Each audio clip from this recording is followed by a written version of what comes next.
ان الحمد للہ نحمده ونستعینه ونستغفره ونعوذ باللہ من شرور انفسنا ومن سیئات اعمالنا من يهده الله فلا مضل له ومن يضلل فلا هادي له واشهد ان لا اله الا الله وحده لا شريك له واشهد ان محمدا عبده ورسوله اما بعد فان خير الحديث كتاب الله وخير الهدي هدي محمد صلى الله عليه واله وسلم وشر الامور محدثاتها وكل محدثة بدعة وكل بدعة ضلالة وكل ضلالة في النار.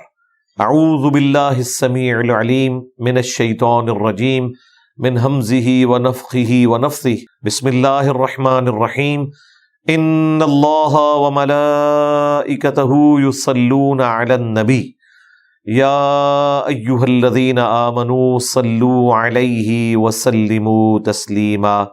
اللهم صل على محمد وعلى آل محمد كما صليت على إبراهيم وعلى آل إبراهيم إنك حميد مجيد.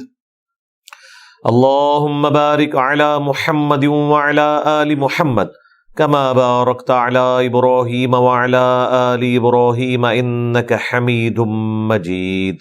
آمین. الحمدللہ آج 19 نومبر 2023 کو سنڈے کے دن ہماری یہ قرآن کلاس نمبر 167 کی اسٹوڈیو ریکارڈنگ ہونے جا رہی ہے.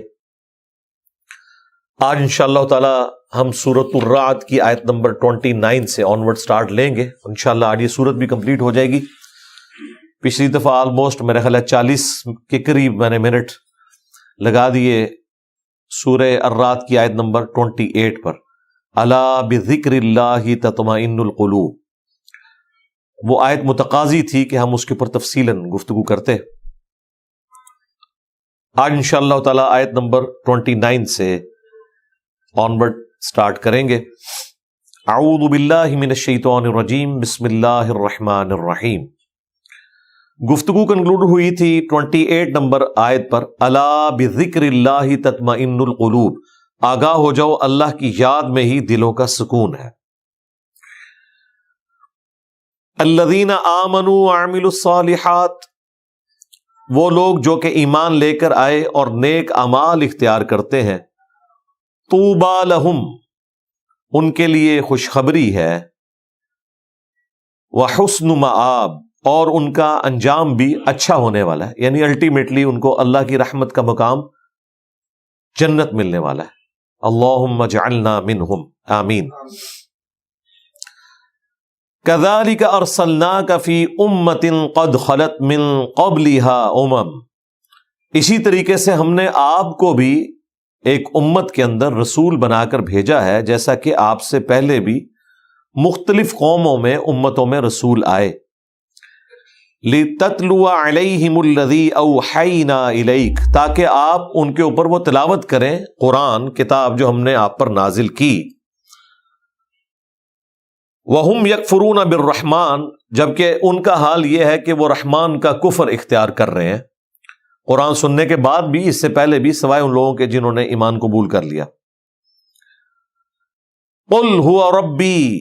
تو آپ اپنی طرف سے یہ اعلان کر دیں کہ وہی میرا رب ہے، میرا پالنے والا. لا الہ الا ہو. نہیں ہے کوئی معبود سوائے اس کے. علیہ توکلت و الیہ متاب. اسی پر میں بھروسہ کرنے والا ہوں اور اسی کی طرف رجوع لانے والا ہوں.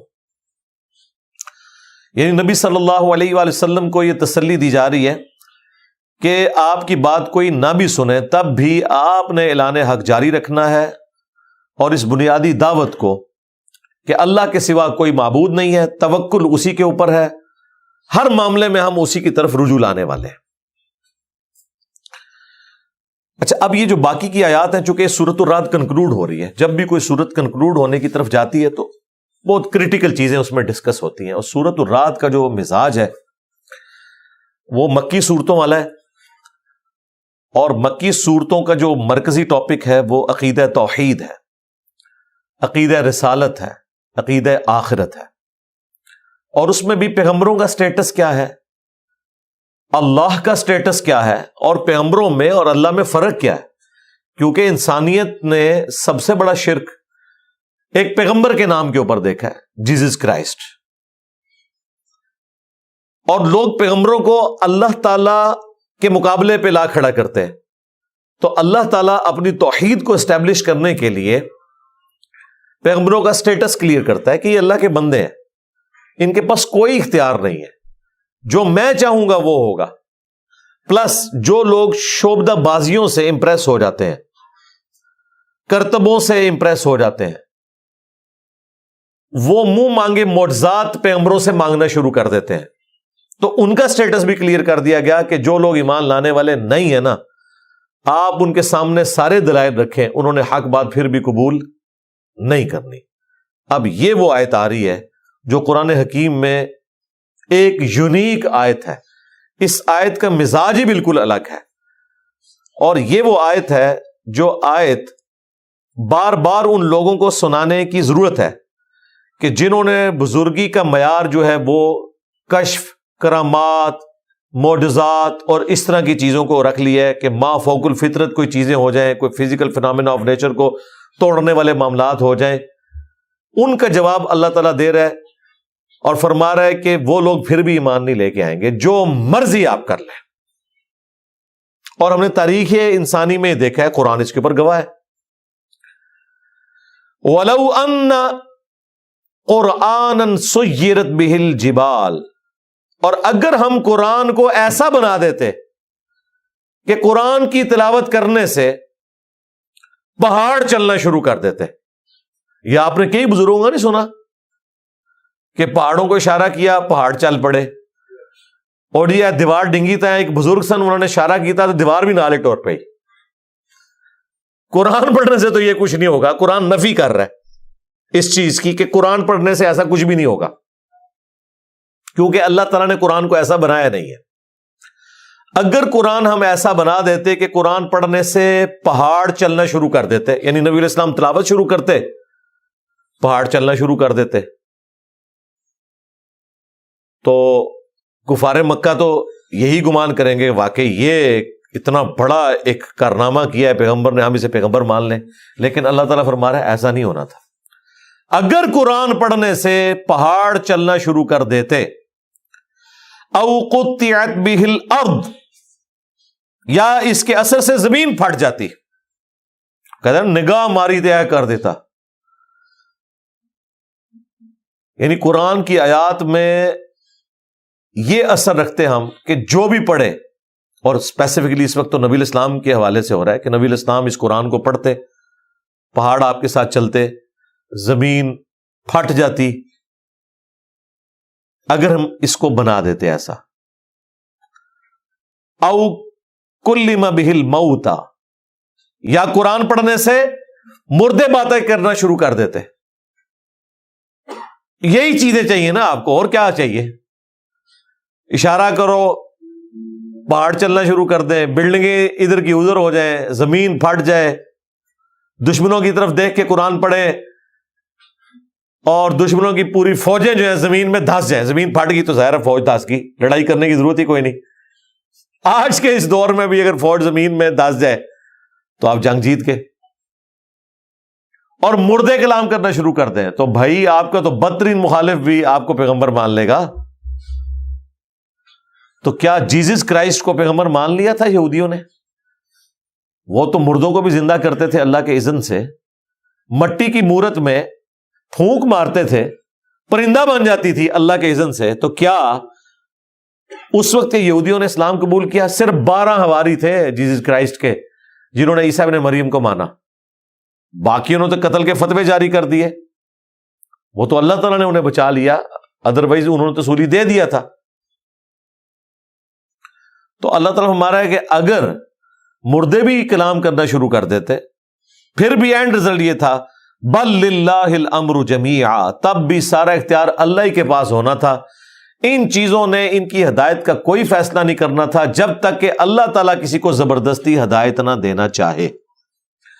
اس میں کوئی جبریہ کے عقیدے کو سپورٹ نہیں مل رہی ہے کہ اللہ تعالیٰ یہ بتانا چاہ رہا ہے کہ قرآن سے یہ معجزات بھی ہو جائیں تب بھی اللہ جسے چاہے گا ہدایت دے گا اور جسے چاہے گا گمراہ کر دے گا. یہ نہیں اللہ بتانا چاہ رہا. اللہ تعالیٰ یہ بتانا چاہ رہا ہے کہ جن لوگوں نے اتنے دلائل دیکھ کر بھی حق قبول نہیں کرنا نا، انہوں نے پھر بھی حق قبول نہیں کرنا تھا. ہاں اگر زبردستی حق قبول کروانا ہو وہ بھی ان معجزات کے ذریعے نہیں ہونا تھا. وہ پھر اللہ ہی ہے کہ کسی کو زبردستی ہدایت دے دے، تو زبردستی تو اس نے نہیں دینی چاہیے، سیدھی سی بات ہے. وہ تو اس کا فیصلہ ہے. والذین جاہدوا فینا لنہدینہم سبلنا. وہ تو انہوں نے اپنے پیغمبر کے بارے میں بھی فرما دیا ہے، انک لا تہدی من احببت ولکن اللہ یہدی من یشاء. اے نبی، جس سے تم محبت کرتے ہو تم اسے ہدایت نہیں دے سکتے، اللہ جسے چاہتا ہے ہدایت دیتا ہے. نبی علیہ السلام کی کب خواہش تھی کہ آپ کا چچا ابو لہب کفر کی حالت میں مرتا، لیکن دعوت دی. ہاں زبردستی اگر ہدایت نبی علیہ السلام دے سکتے ہوتے تو یقیناً دے دیتے، اور اگر نبی علیہ السلام کی اس خواہش کا اللہ تعالیٰ نے احترام کر کے زبردستی ابو لہب کو ہدایت دینی ہوتی تو یقیناً مل جاتی. لیکن نہیں، اللہ کے ساتھ تو کسی کی رشتہ داری نہیں. نبی کا تو رشتہ دار ہے، اللہ کا تو کوئی رشتہ دار نہیں ہے.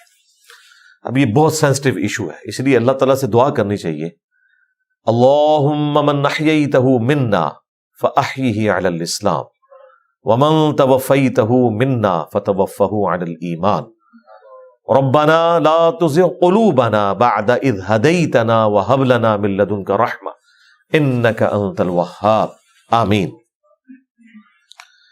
تو اللہ تعالیٰ فرما رہا ہے پھر بھی یہ معجزات دیکھ کے بھی انہوں نے ایمان نہیں لانا تھا.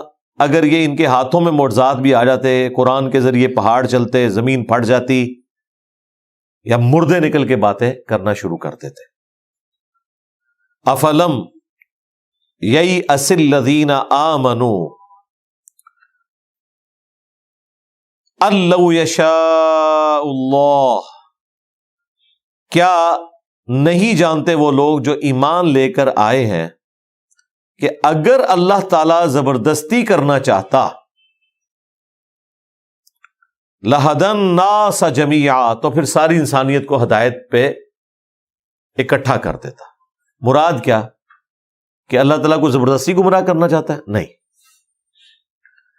اگر اللہ تعالیٰ زبردستی ہدایت دینا چاہتا نا تو سب کو ہدایت پہ جمع کر دیتا. اور یہ بات بتانے کا مقصد یہ ہے کہ کوئی شخص یہ نہ سمجھے کہ کائنات تو اللہ نے بنائی تھی، مخلوق تو اللہ کی تھی اور پیچھے شیطان کے چل پڑی، تو الٹیمیٹلی شیطانی طاقت جیت گئی، رحمانی طاقت ہار گئی. اس کو کاؤنٹر کرنے کے لیے اللہ تعالیٰ کہہ رہا ہے یہ میں نے آزمائش کی دنیا بنائی ہے. اگر میں نے زبردستی ہدایت دینا ہوتی تو ایک شیطان کیا اربوں شیطان بھی ہوتے کسی کو گمراہی کی طرف مائل نہ کر سکتے. جس طرح اللہ تعالیٰ پیغمبروں کی حفاظت کرتا ہے ہر انسان کی کر لیتا.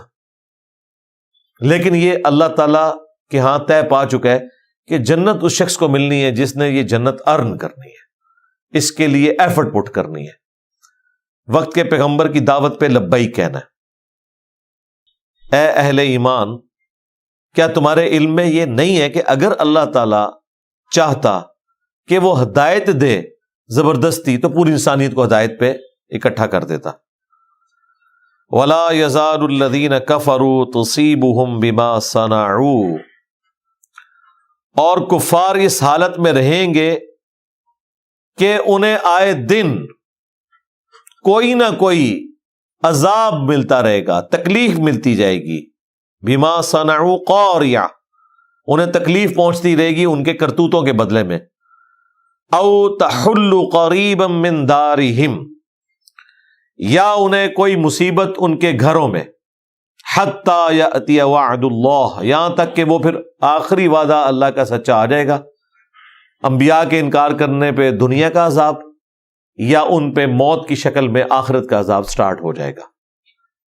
ان اللہ لا یخلف المیعاد، بے شک اللہ تعالیٰ اپنے وعدے کے خلاف نہیں کرتا. یہ وعدہ اللہ نے کس سے کیا ہوا ہے؟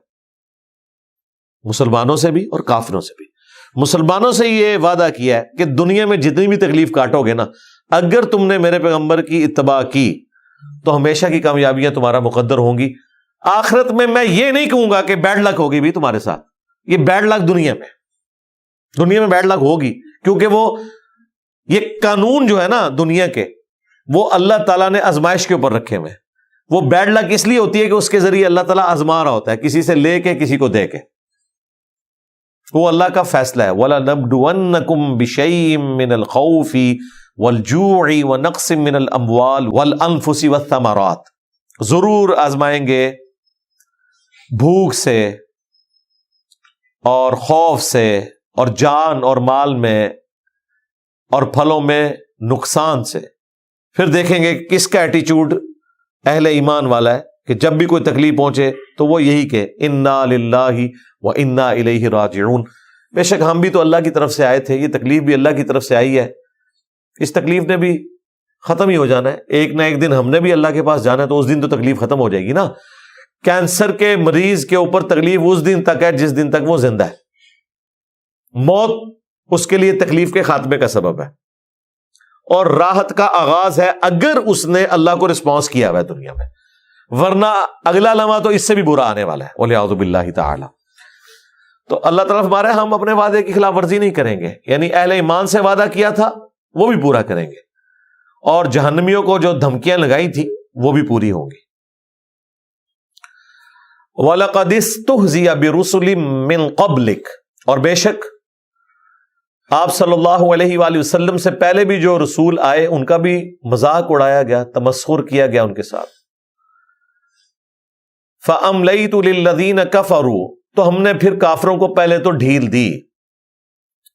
ثُمَّ أَخَذْتُهُمْ، پھر ہم نے ان کو پکڑ لیا. فَكَيْفَ كَانَ عِقَابِ، تو پھر کیسا ہوا میرا پکڑنا.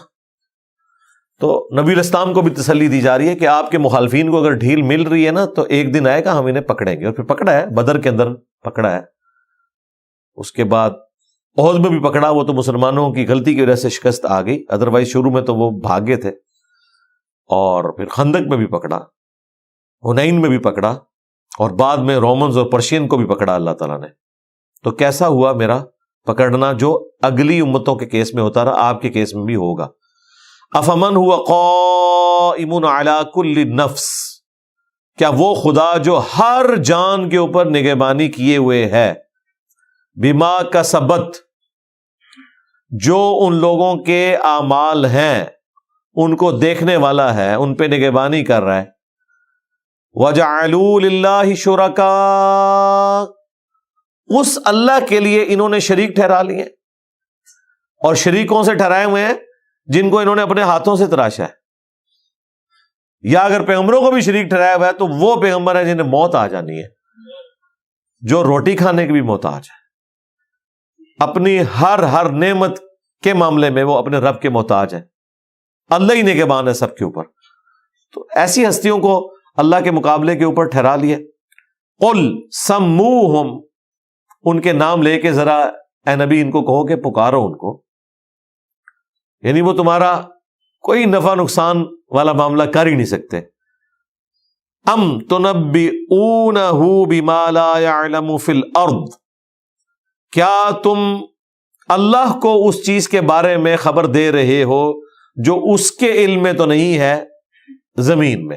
سورہ یونس میں ہے کہ اللہ کو تم وہ بات بتا رہے ہو کہ جو اللہ کے علم میں تو زمین و آسمان میں بھی نہیں ہے کہ اس نے اپنا کوئی نائب بنایا ہو. اچھا، یہ گفتگو کرنے کا انداز لٹریچر کا ہے. یہی بات ہم کر دیں نا تو کہتے ہیں یہ کیا آپ کہہ رہے ہیں کہ اللہ کے علم ہی نہیں ہے. یہ اور بات ہی ٹر پیندے ہیں بھائی، بات سمجھانے کے لیے بیان کرنا پڑتا ہے. یہ بات کہنے کا مطلب یہ ہے کہ اللہ تعالیٰ کے علم میں نہیں کا مطلب یہ نہیں ہے کہ اللہ کے پاس علم نہیں ہے. مراد یہ کہ یہ کائنات تو اللہ نے بنائی ہے، اسے تو پوری کائنات کا علم ہے. جو تم بات کر رہے ہو وہ اللہ کے علم میں نہیں ہے تو سمجھو بات ہے ہی نہیں ہے. ہوتی تو اللہ کو تو پتا ہوتی، لیکن اللہ نے اس بات کو اس انداز میں نہیں کیا. لٹریچر میں بات اسی طریقے سے ہوتی ہے. یہی بات جو ہم نے کی ہے کہ مرنے سے پہلے اے مسلمان کر لے اس پہ غور. کتابوں کا خدا اور ہے، بابوں کا خدا اور. تو بریلوی مکتب کے علماء نے میرے اوپر کلپ بنایا کہ انجینئر صاحب مشرک ہو گئے، دو خدا مان رہے ہیں. وہ کہہ رہے ہیں ایک کتابوں کا خدا ہے، ایک بابوں کا خدا ہے. تو انہوں نے تو اللہ کے اوپر بھی شرک کا فتویٰ لگانا تھا. یہ قرآن میں لکھا ہوا ہے کہ اللہ کے علم ہی نہیں ہے. تو ایک تعویل ہوتی ہے اس بات کی جو لٹریچر میں بات کی جاتی ہے کہ خدا سب کا ایک ہے، لیکن ایک وہ خدا ہے جس کا تعارف کتابوں کے ذریعے ہوا ہے، اور ایک وہ ہے جو تمہارے بابوں نے کروایا، اگرچہ وہ بھی اپنے زوم میں اسی خدا کے ماننے والے تھے، لیکن وہ کوالٹیز انہوں نے وہ بیان نہیں کی ہیں جو کتاب و سنت کے اندر آئی ہیں۔ یہ میں ساتھ ساتھ جو ہے نا وسوسے کل کرتا ہوں۔ ام بظاہر من القول، یا یوں ہی وہ یاوہ گوئی کے اندر مصروف ہے، یہ جو اللہ کے ساتھ انہوں نے بیٹیاں شریک ٹھہرا لی ہیں، بتوں کو فرشتوں کی یعنی ایک شبیہ بنا کے انہیں دیویاں ڈکلیئر کر دیا ہوا ہے، یہ سارے کے سارے بکواسیات ہیں۔ بل زین للذین کفروا مکرہم، بلکہ کافروں کے لیے ان کا جو یہ مکر ہے، ان کی گمراہی اللہ تعالیٰ نے مزین کر دی ہے، ظاہر ان کی آزمائش کے لیے، کیونکہ انہوں نے حق کا راستہ خود سے چھوڑا ہے۔ وَصُدُّوا عَنِ السَّبِيلِ، اور وہ اب حق کے راستے سے روک دیے گئے ہیں، حق کے راستے سے روک دیے گئے۔ اچھا، اس طرح کی آیات جب آتی ہیں نا تو عباسی دور کے اندر دو فرقے مسلمانوں کے ہاں پیدا ہو گئے۔ جب مسلمانوں نے اسپین فتح کیا تو ظاہر ہے یورپ میں تو ہر چیز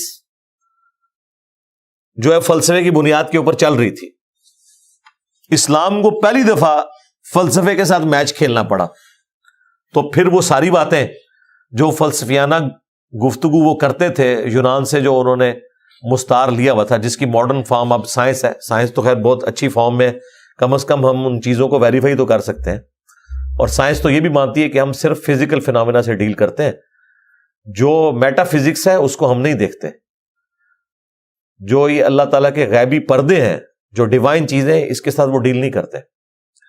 تو اس زمانے میں جب ہارون الرشید کے دور کے اندر، مامون الرشید کے دور کے اندر فلسفے کی کتابیں عربی میں ٹرانسلیٹ ہوئیں، تو مسلمانوں میں بھی وہ ساری بحثیں آنا شروع ہوگی عقل کی بنیاد کے اوپر، کہ جی اچھا یہ بتاؤ کہ اگر ہر کام اللہ کی مرضی سے ہو رہا ہے تو اس کا مطلب ہے جو ہم گناہ بھی کرتے ہیں یہ بھی اللہ کی مرضی سے ہے، جو ہم اچھائی کرتے ہیں یہ بھی اللہ کی مرضی سے ہے۔ تو ایک اسٹرکٹ عقیدہ پیدا ہو گیا لوگوں کے ہاں، وہ تھے جبریہ، جو کہتے تھے یہ ہم پہ جبر کیا گیا ہے اور ہر چیز اللہ کی مرضی سے ہو رہی ہے، ہم چاہیں بھی تو نیک نہیں بن سکتے اپنے اختیار سے۔ وہ پھر اس قسم کی آیات سے نا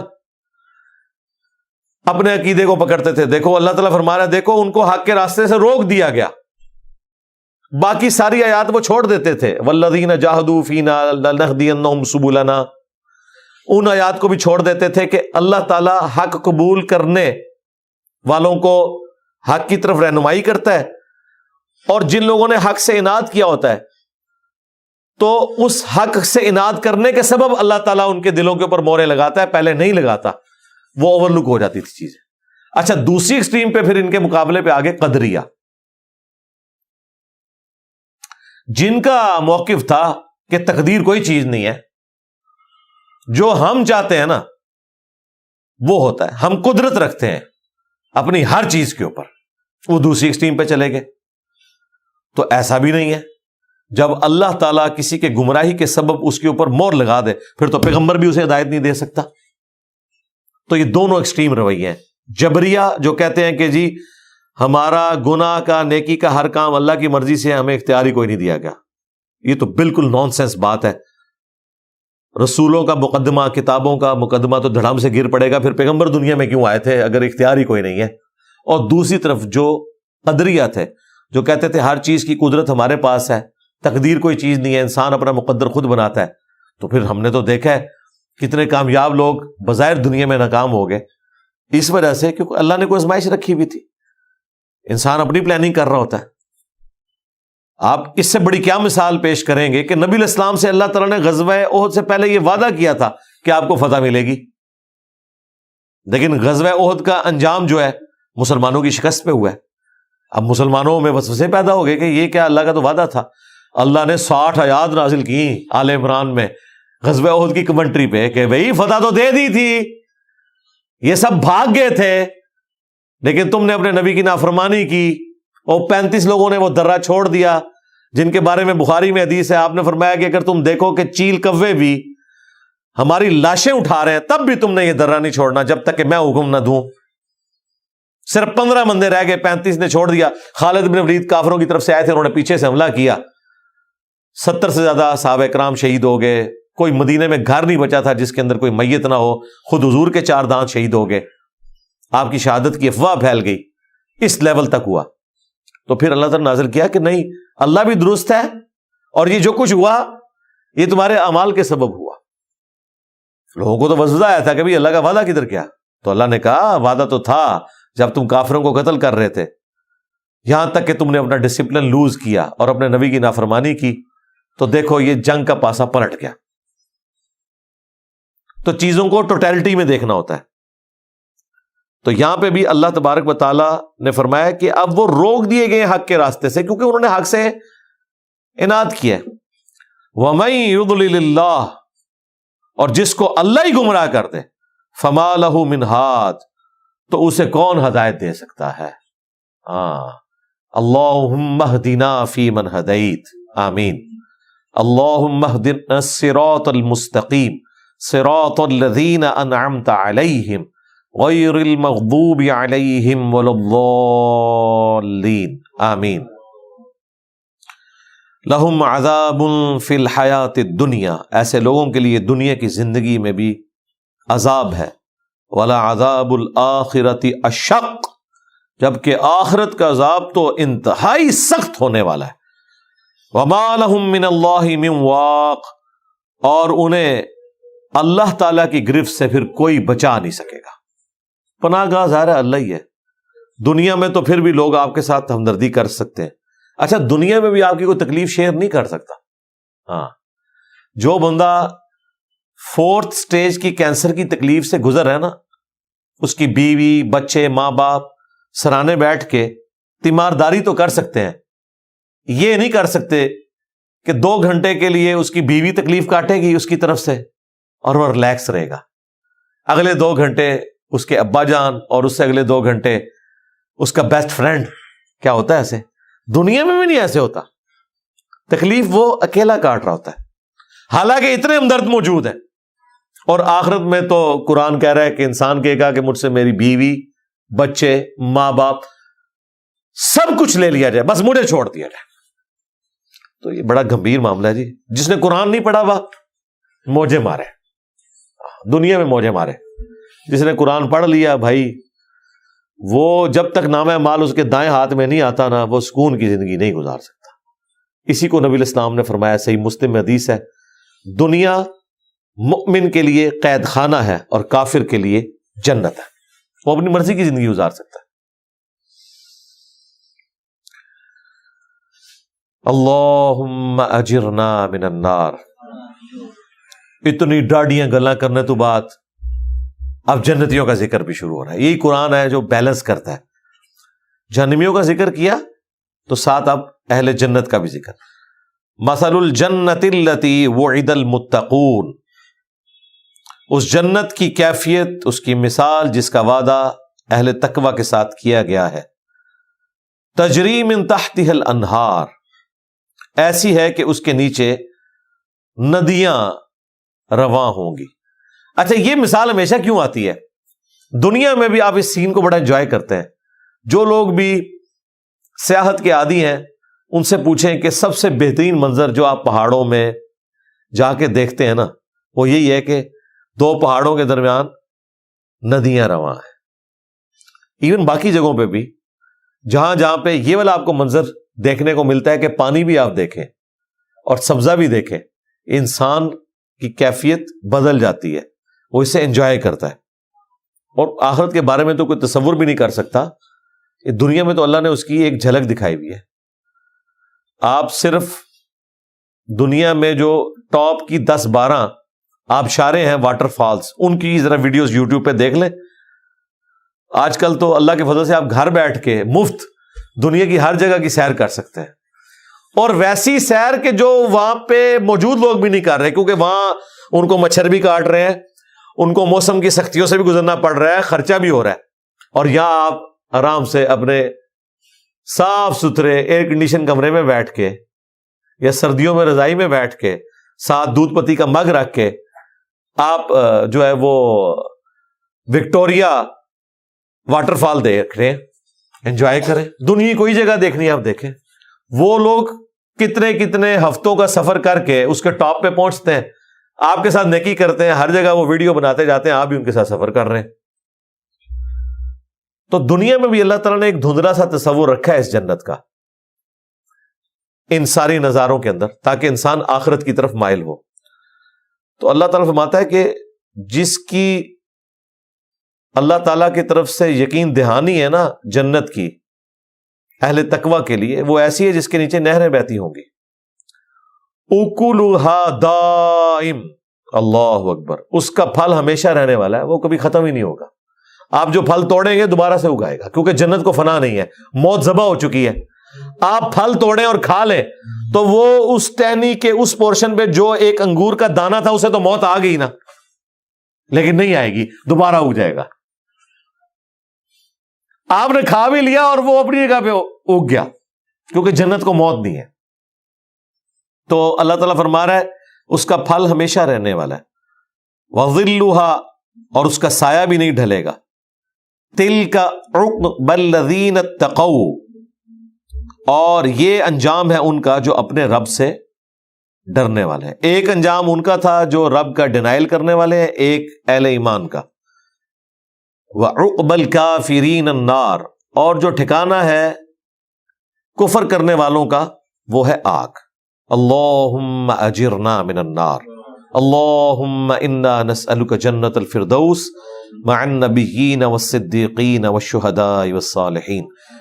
صحیح مسلم میں حدیث ہے کہ نبی علیہ السلام جب بھی نماز میں بھی قرآن کی قرات کرتے تھے نا, تو جب جہنم کی آیات آتی تھی تو آپ نماز کی حالت میں اللہ سے پناہ مانگتے تھے, اور جب جنت کی آیات آتی تھیں تو جنت کا سوال کرتے تھے.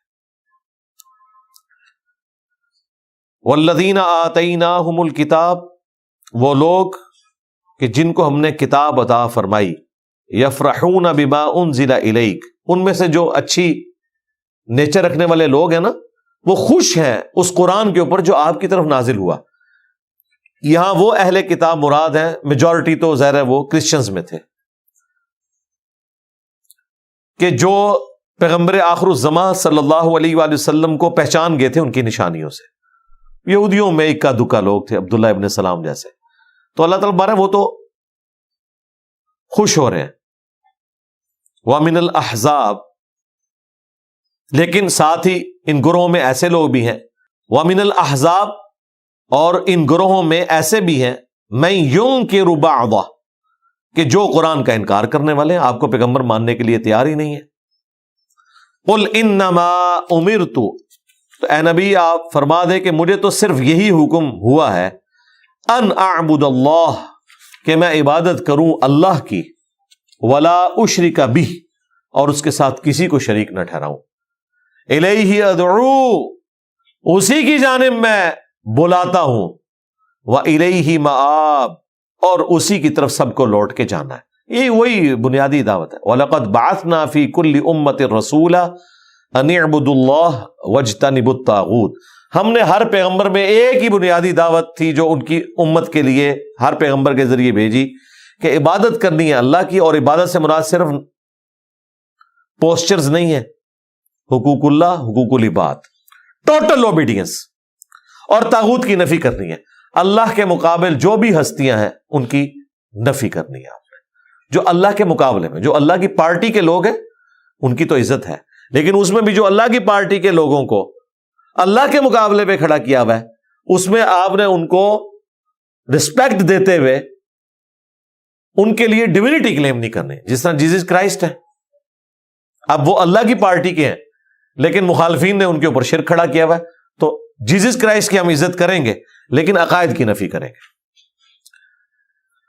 وَكَذَلِكَ أَنزَلْنَاهُ حُكْمًا عَرَبِيًّا, اور اسی طریقے سے ہم نے اتارا ہے اسے فیصلہ کن عربی زبان میں قرآن کو. وَلَئِنِ اتَّبَعْتَ أَهْوَاءَهُمْ بَعْدَ مَا جَاءَكَ مِنَ الْعِلْمِ, تو اے نبی اگر آپ نے بھی پیروی کی ان کی خواہشات کی بعد اس کے کہ آپ کے پاس العلم قرآن کی شکل میں آ چکا ہے, مَا لَكَ مِنَ اللَّهِ مِن وَلِيٍّ وَلَا وَاقٍ, تو پھر آپ کے لیے بھی اللہ کے سوا نہ تو کوئی پش پناہ ہوگا اور نہ کوئی حفاظت کرنے والا۔ اب یہ سنگولر کے سیغے سے نبی علیہ السلام کو خطاب ہے، یقیناً آپ تو اللہ کی حفاظت میں ہیں، لیکن پوری امت کو اس کے ذریعے خطاب ہے۔ البتہ اس کا ایک پہلو ہے کہ اس کے ذریعے اللہ تعالیٰ یہ بھی میسج دے رہا ہے کہ اگر پیغمبر کے ساتھ میں اس طریقے سے گفتگو کر رہا ہوں کہ وہ اگر کافروں کی خواہشات کی پیروی کے پیچھے چلے گا، کمپرومائز کرنے کی کوشش کرے گا، نعوذ باللہ، اور وہی سے تھوڑا سا بھی ڈیویٹ کرے گا، تو پھر پیغمبر کا پش پناہ بھی کوئی نہیں ہوگا۔ سورہ بنی اسرائیل میں تو اس سے سخت آیات آئی ہیں کہ اے نبی یہ تو تلے ہوئے ہیں کہ آپ کو اس وحی سے ہٹا دیں جو ہم نے آپ کی طرف کی، اور قریب تھا کہ آپ بھی کچھ ان کی طرف مائل ہو ہی جاتے اپنی شرافت کی وجہ سے، آپ کا ذاتی مفاد تو کوئی نہیں تھا۔ اور اگر ایسا ہوتا، اگر ہم آپ کو تھام نہ لیتے، یہ ہم نے حفاظت کی ہے، اور اگر خدا نہ خواستہ ایسا ہوتا پھر ہم آپ کو دنیا کی زندگی میں بھی دگنا عذاب دیتے اور آخرت میں بھی، اور آپ کو اللہ کے عذاب سے بچانے والا کوئی نہ ہوتا۔ اس میں میسج یہ تھا کہ اگر میں پیغمبروں سے یہ بات کر رہا ہوں تو باب شاہی کوئی نہیں، جو کہہ رہے نہیں ہم نے اس وقت تک جنت میں نہیں جانا جب تک اپنے سارے مرید نہیں ساتھ لے جائیں گے۔ ویسے بڑے ہوشیار نے صحیح کیا، انہوں نے قرآن کا ترجمہ نہیں کیا، ورنہ بابے پہلے ہی مک جاندے، اور جو ہوا بھی اس کو بھی انہوں نے پڑھنے نہیں دیا کہ ڈائریکٹ نہیں پڑھنا، تو پھر کیتا کیوں جے ڈائریکٹ نہیں پڑھنا؟ گورا تو ڈائریکٹ انگریزی میں پڑھ کے مسلمان ہو رہا ہے، اور مسلمان کہہ رہے تو ڈائریکٹ نہیں پڑھنا۔ اندازہ کرو، کافر مسلمان ہو رہا ہے ڈائریکٹ پڑھ کے، اور مسلمان کی زبان میں بھی وہ کہہ رہے نہیں ڈائریکٹ نہیں پڑھنا، سادہ حاشیہ پڑھنا ہے، تاکہ جو کچھ پڑھے ہے نا بالکل اس کے الٹ رزلٹ نکال کے تو قرآن میں سے کچھ بھی نہ ملے، اینڈ پہ وہ کچھ رہ جائے جو کچھ اس کے سائڈ پہ لکھا ہوا ہے۔ وَلَقَدْ أَرْسَلْنَا رُسُلًا مِّن قَبْلِكَ، اور بے شک ہم نے آپ سے پہلے بھی کئی رسول بھیجے ہیں۔ وَجَعَلْنَا لَهُمْ أَزْوَاجًا وَذُرِّيَّةً، ان کے لیے بھی ہم نے بیویاں اور ان کی اولاد رکھی تھی۔ یعنی رسول جو ہے وہ کوئی سپر نیچرل قسم کا انسان نہیں ہوتا کہ وہ نہ شادی کرے نہ اس کے بچے ہوں اور وہ کھانا کھانے سے بھی آزاد ہو، جیسا سورہ فرقان میں آئے گی ایک ایسا رسول ہے بازاروں میں چلتا ہے، اس نے شادی بھی کی ہوئی ہے۔ بھائی وہ امت کے لیے رول ماڈل ہوتے ہی اس لیے کہ وہ نارمل انسان ہوتے ہیں، مرتبہ بے شک ان کا اعلیٰ ہے، لیکن ہمارے لیے رول ماڈل اس لیے کہ وہ بھی عام انسان ہے، انہیں بھی جب زخم لگتا ہے تو ان کا بھی خون نکلتا ہے، انہیں بھی جب تکلیف آتی ہے ان کے بھی آنسو نکلتے ہیں، ان کے وہی احساسات ہوتے ہیں جو عام انسانوں کے ہیں، اسی لیے وہ انسانوں کے لیے رول ماڈل ہے۔ تو ہم نے آپ سے پہلے جتنے بھی رسول بھیجے تو ان کے لیے ہم نے ان کی بیویاں بنائی تھی، ان کے بچے تھے۔ وما کان لرسول، اور کسی رسول کے لیے ایسا ہو نہیں سکتا ان یأتی بآیہ، کہ وہ اپنی طرف سے کوئی معجزہ دکھا دے، جو ہمارے نبی سے تم ڈیمانڈ کر رہے ہو۔ وہ سورہ بنی اسرائیل کے اندر 9 معجزات تھے جو وہ ڈیمانڈ کرتے تھے کہ آپ آسمان پہ چڑھے ہمارے سامنے، چڑھنے کو بھی نہیں مانیں گے جب تک ہمارے سامنے کتاب لے کے آپ ہمارے سامنے نہ نازل ہوں، یا آپ کا کوئی باغ ہو اس میں آپ نہریں رواں کر دیں، یا کوئی گھر ہو سونے کا، یعنی کہ اوپر دیکھیں تو سونا نیچے دیکھیں تو سونا۔ یار ان ظالموں نے قرآن نہیں پڑھا ہوا، کافروں نے تو ہنگامہ کھڑا کیا تھا کہ اے نبی اوپر دیکھیں تو سونا نیچے دیکھیں تو سونا کر کے دکھائیں تو پھر مانیں گے۔ تو نبی کو تو یہ معجزہ نہیں دیا گیا، بعد والوں کو کہاں سے مل گیا ہوا ہے؟ تو اللہ تعالیٰ فرما رہا ہے کہ کسی رسول کے لیے آپ سے پہلے بھی ایسا نہیں تھا کہ وہ خود سے کوئی معجزہ لا کے دکھاتا، الا باذن اللہ، سوائے اس کے کہ جب اللہ تعالیٰ کسی معاملے میں اذن کرے۔ تو یقیناً حضرت عیسیٰ ابن مریم نے مردوں کو زندہ کیا، ہمارے نبی الاسلام سے بھی اللہ تعالیٰ نے کئی ایک ایسے معجزات کروائے، لیکن وہ اللہ کی مرضی سے۔ لکل اجل کتاب، ہر موت کے لیے، میعاد کے پورا ہونے کے لیے اللہ تعالیٰ نے وقت مقرر کیا ہوا ہے۔ یہ بیسیکلی اس کانٹیکسٹ میں بات ہو رہی ہے کہ اللہ تعالیٰ چاہے گا تو معجزہ دکھا دے گا، اللہ تعالیٰ نہیں چاہے گا تو معجزہ نہیں دکھائے گا، یہ قرآن ہی آپ کا معجزہ ہے۔ اب ان کے لیے فائنل فیصلہ کیا ہونا ہے وہ اللہ نے اپنی ڈیسٹنی میں طے کیا ہے، وہ جب وقت پورا ہوگا تبھی ان پہ عذاب کا وہ کوڑا آئے گا۔ کیونکہ کافر کہتے تھے کہ بھی 13 سال ہو گئے مکی دور میں، 2/3 قرآن نازل ہو چکا ہے جس میں یہ دھمکیاں ہیں کہ جب کبھی بھی پیغمبروں کا انکار کیا قوموں نے، ان پہ بڑے دن کا عذاب آ گیا، تو اگر تم واقعی سچے پیغمبر ہو تو 13 سال میں کوئی عذاب ہمارے اوپر لے آتے نا۔ تو یہ مکی صورت ہے، نبی علیہ السلام کو یہ تسلی دی جا رہی ہے کہ یہ آئے گا عذاب، لیکن یہ آپ کی مرضی سے نہیں آئے گا۔ کوئی نشانی آنی ہے تو وہ آپ کی مرضی سے نہیں آنی، کوئی معجزہ آنا ہے وہ آپ کی مرضی سے نہیں آنا، وہ اللہ کا فیصلہ ہے کہ کب اسے ظاہر کرے گا۔ یمحو اللہ ما یشاء ویثبت، اللہ تعالی جسے چاہتا ہے محو کر دیتا ہے، مٹا دیتا ہے، اور جسے چاہتا ہے باقی رکھتا ہے، یعنی اپنی تقدیر کے جو اس کے فیصلے ہیں نا، اس میں بھی وہ انٹروین کر سکتا ہے، اور وہ انٹروین کرنا بھی اس کی الٹیمیٹ تقدیر میں لوح محفوظ میں لکھا ہوتا ہے۔ جس طرح بخاری مسلم میں حدیث ہے، جو چاہتا ہے کہ اللہ تعالیٰ اس کا رزق بڑھا دے اور اس کی عمر دراز کر دے، وہ اپنے رشتہ داروں سے صلہ رحمی کرے۔ اب مجھے بتائیں، عمر تو بڑھ ہی نہیں سکتی، رزق تو بڑھ ہی نہیں سکتا، یہ تو قرآن کا فیصلہ ہے، احادیث میں آیا ہے کہ ہر بندے کے لیے اللہ نے فکس کیا۔ پھر یہ کیوں کہا گیا کہ جو رشتہ داروں سے صلہ رحمی کرے گا اس کا رزق بھی کشادہ ہو جائے گا، اور رزق میں صرف دولت نہیں آتی، اچھی صحت بھی آتی ہے، آسائشیں بھی آتی ہیں، ہر چیز آتی ہے، اور عمر بھی بڑھا دی جائے گی۔ عمر تو فکس ہے، تو بھائی یہ بھی تقدیر میں لکھا ہوا ہے کہ جو شخص صلہ رحمی کرے گا اس کے بدلے میں اس کے ساتھ یوں کروں گا۔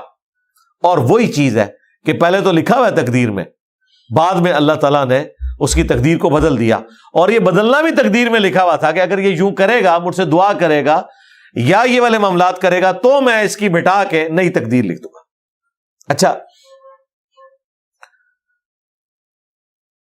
میں ایک دفعہ پروفیسر احمد رفیق اختر صاحب کے پاس بیٹھا ہوا تھا، تو میں نے ان سے یہی چیز ڈسکس کی کہ اللہ تعالیٰ تو اپنی تقدیر کے معاملات میں اتنا محکم نظریہ رکھتا ہے، تو پھر یہ تقدیر کیوں اللہ تعالیٰ بدل دیتا ہے؟ تو انہوں نے بڑی زبردست بات کی، انہوں نے کہا اللہ تعالیٰ تقدیر بدل کے یہ بتانا چاہتا ہے کہ میں تقدیر کا بھی پابند نہیں ہوں، چاہوں تو اسے بھی بدل سکتا ہوں۔ اللہ تو کسی چیز کا پابند نہیں ہے۔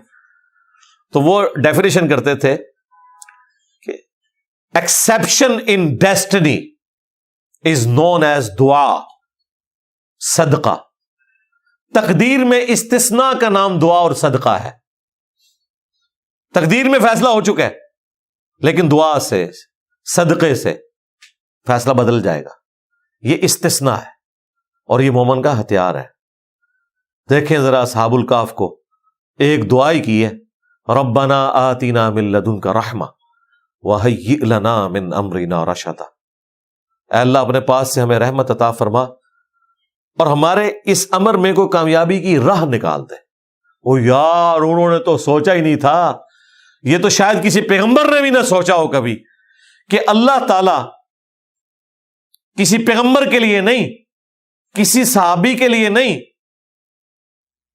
تابعین یا تبع تابعین، کیونکہ عیسیٰ ابن مریم کے 125 سال بعد یہ اصحاب الکہف ہیں، ان کے لیے اتنا بڑا معجزہ کرے گا جو کسی پیغمبر کے لیے بھی نہیں ہوا تھا۔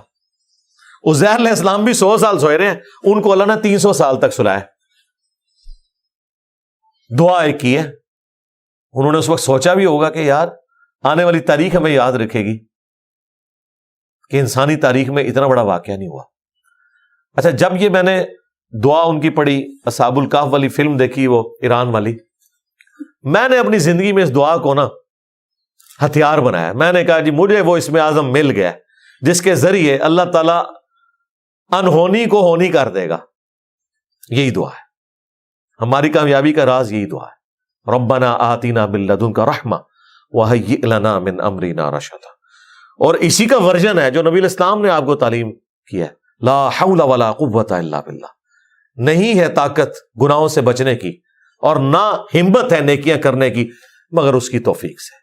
جب آپ اپنا آپ اس کے سپرد کر دیتے ہیں تو پھر سرکار آپ نے تو اس کی پناہ طلب کی ہے کہ جس کے خزانے میں نہ والی تو بات ہی کوئی نہیں ہے، مجبوری تو ہے ہی نہیں ہے، الا یہ کہ وہ کوئی فیصلہ کرے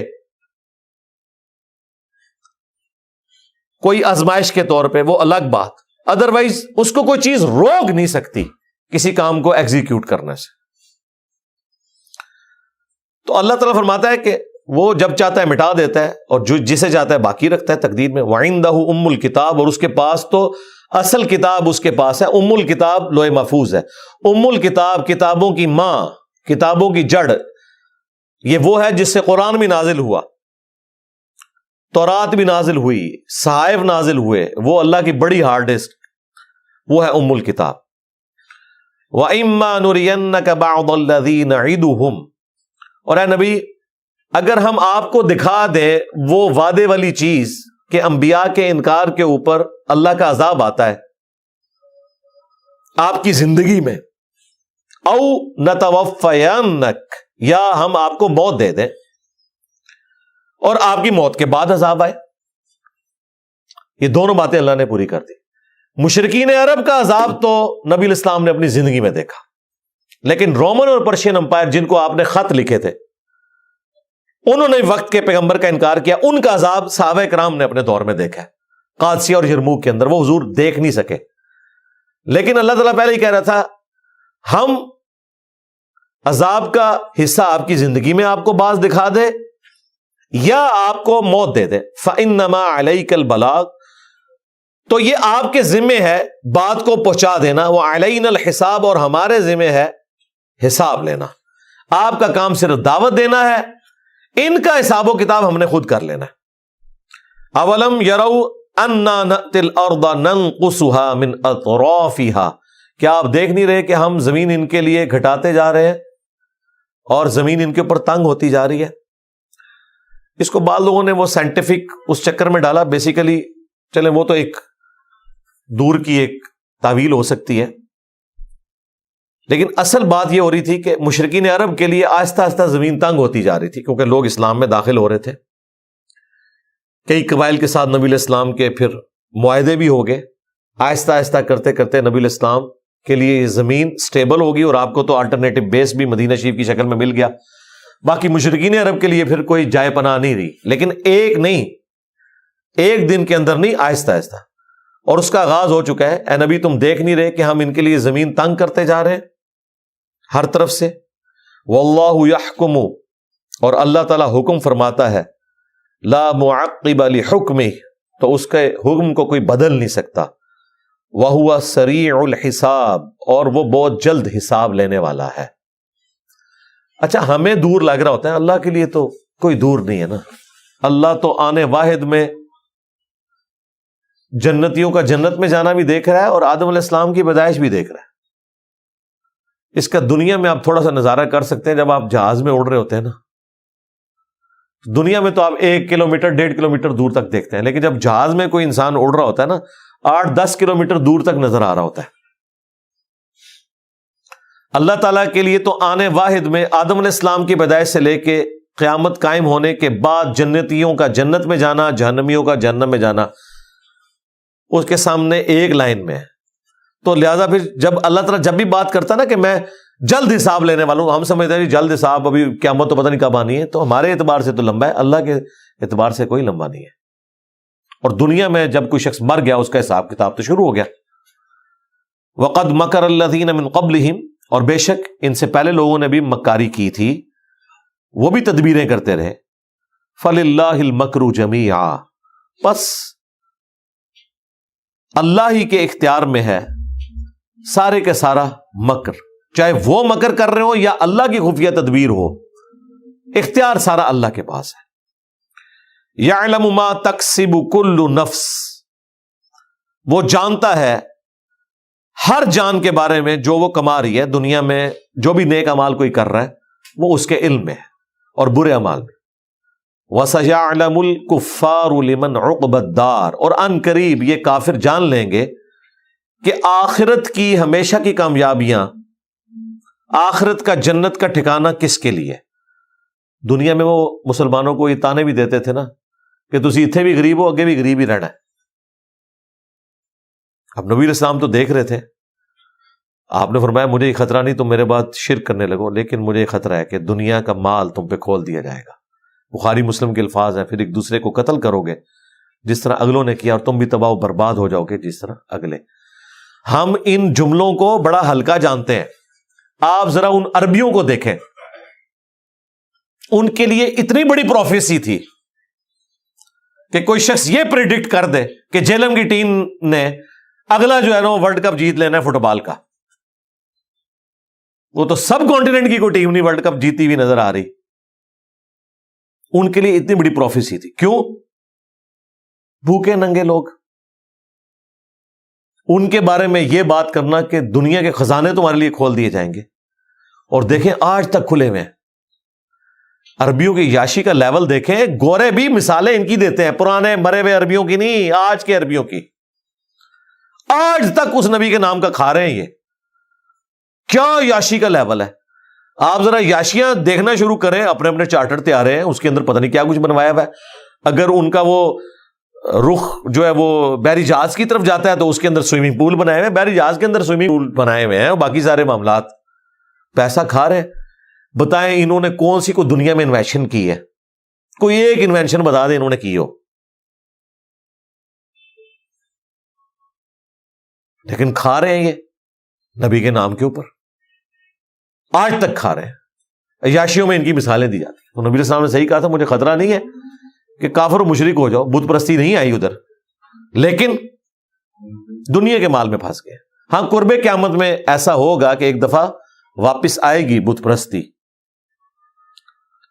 وہ تو اس وقت کہ جب پوری دنیا میں پھر کفر ہوگا اور پھر قیامت قائم ہوگی. یہ عیسیٰ ابن مریم اور امام مہدی علیہ السلام کے دنیا سے جانے کے بعد جو الٹیمیٹ پوری دنیا میں کفر پھیلے گا, کیونکہ اللہ تعالیٰ کا یہ وعدہ ہے, صحیح مسلم میں حدیث ہے کہ جب تک دنیا میں ایک بھی اللہ کے ذکر کرنے والا موجود ہے نا, اللہ تعالیٰ اس کی وجہ سے دنیا میں قیامت قائم نہیں کرے گا. قیامت صرف کافروں پہ قائم ہونی ہے. وَيَقُولُ الَّذِينَ كَفَرُوا, اور یہ کافر کہتے ہیں, لست مرسلا, کہ تم تو رسول ہی نہیں ہو. نعوذ باللہ من ذلک. رضیت باللہ ربا وبالاسلام دینا وبمحمد نبیا ورسولا, آمین. قل کفا باللہ شہیدا بینی وبینکم, تو اے نبی ان سے فرما دو اللہ ہی کافی ہے تمہارے اور میرے درمیان گواہ. مجھے تو پتا ہے نا کہ میں اللہ کا رسول ہوں, اللہ گواہ ہے اس کے اوپر, میرے لیے اللہ کی گواہی کافی ہے.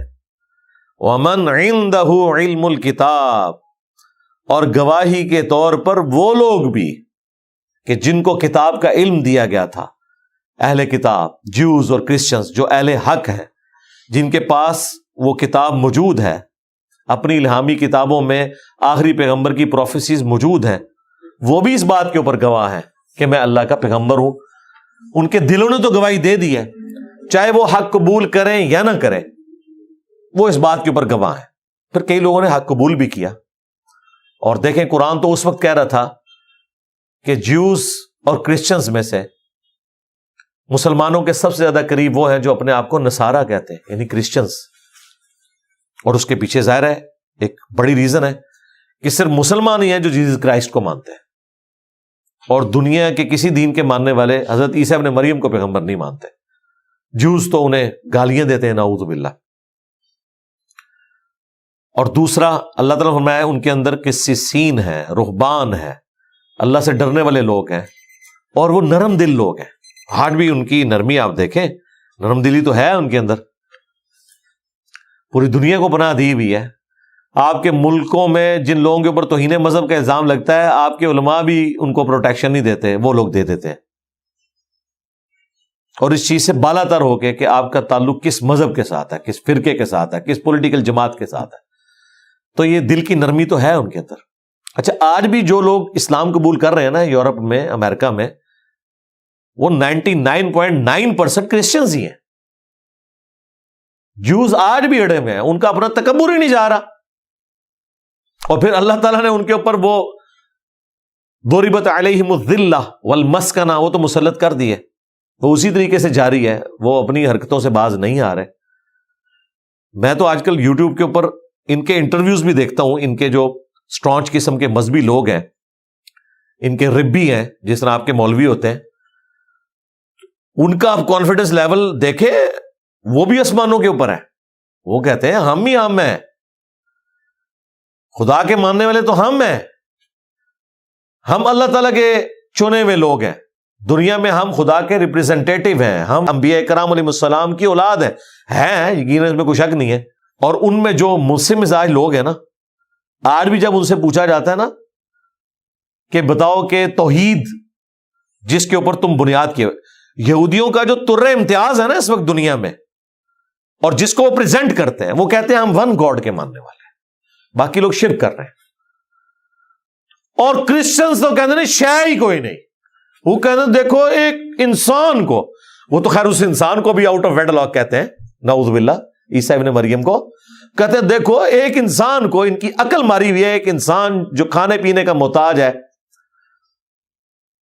اس کو انہوں نے خدا بنا لیا ہوا ہے، خدا کا بیٹا.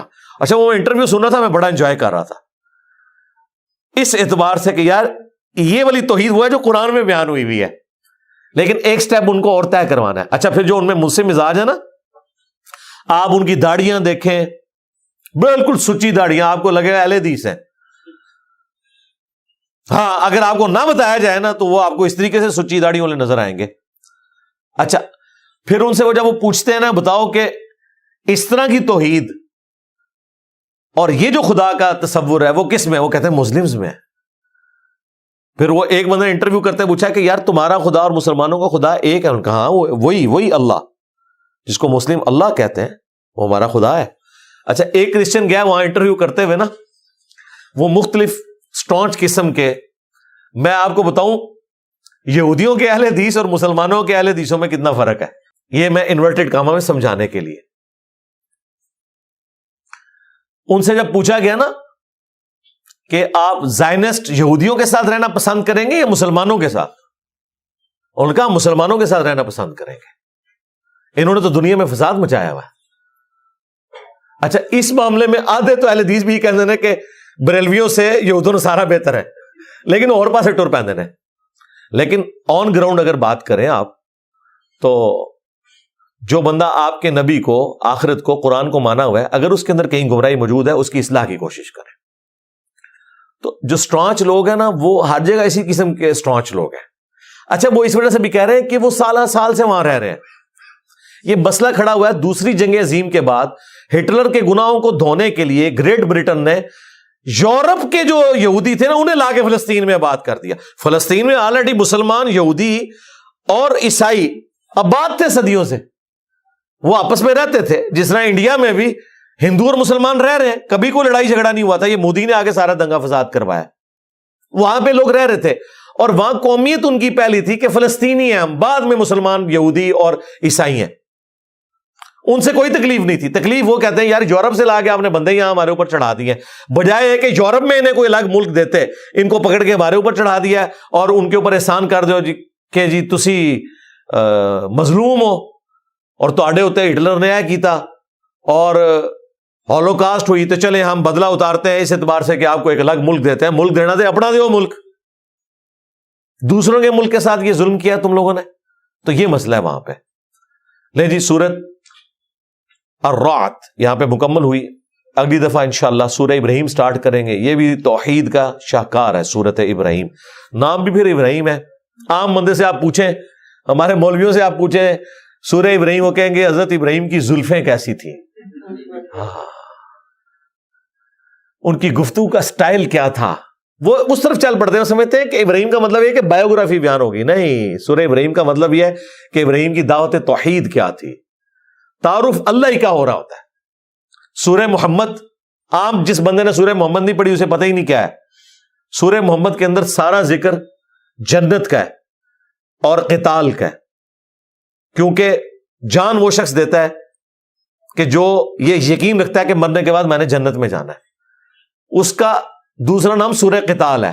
عام بندے سے اگر پوچھے سورہ محمد میں کیا ہوگا تو وہ کہے گا کہ اس میں ہوگا کہ نبی علیہ السلام کہاں پیدا ہوئے، ان کے ماں باپ کا کیا نام تھا. بھائی یہ نہیں ڈسکس ہوا. محمد صلی اللہ علیہ وسلم کی دعوت ڈسکس ہوئی ہے کہ آپ کو اللہ تعالیٰ نے تلوار کے ساتھ بھیجا ہے بدماشوں کو اکھاڑنے کے لیے، اور حق کو قائم کرنے کے لیے یہ تلوار استعمال ہوگی، کسی مظلوم کے اوپر نہیں چلے گی. سورہ قتال ہے وہ سورہ محمد صلی اللہ علیہ وآلہ وسلم. اللہ تعالیٰ سے دعا جو حق بات میں نے کہی اللہ تعالیٰ ہمارے دلوں میں راسخ فرمائے. اگر جذبات میں میرے منہ سے کوئی غلط بات نکل گئی ہمارے دلوں سے اسے محو کر دے. یہ محو کا لفظ آج آیا ہے سورہ الرعد میں، یعنی مٹا دے. ہمیں کتاب و سنت کی تعلیمات پر عمل کر کے دوسرے بھائیوں تک پہنچانے کی توفیق عطا فرمائے. سبحانک اللہم و بحمدک اشہد ان لا الہ الا انت استغفرک و اتوب الیک وما علینا الا البلاغ المبین. جزاکم اللہ خیر.